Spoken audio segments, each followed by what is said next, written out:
Qulluq stajına görə əmək pensiyasına əlavələrin hesablanması təkmilləşdiriləcək.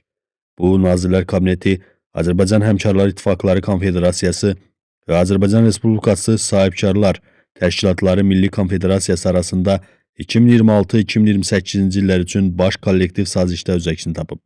Bildirilib ki, tərəflər vətəndaşların sosial müdafiəsi üzrə hüquqlarının təmin edilməsi üçün qulluq stajına görə əmək pensiyasına əlavələrin hesablanmasının təkmilləşdirilməsi ilə bağlı təkliflər hazırlamaq istiqamətində müvafiq işlər aparılmasını zəruri hesab edirlər. Tərəflər həmçinin sığorta, pensiya sisteminin maliyyə dayanıqlığının uzun müddətli proqnozlar əsasında təmin edilməsi, davamlı və dinamik inkişafına nail olunması məqsədi ilə zəruri islahatları və bu sayədə qanunvericiliyin təkmilləşdirilməsi istiqamətində işləri davam etdirməklə də bağlı razılığa gəliblər.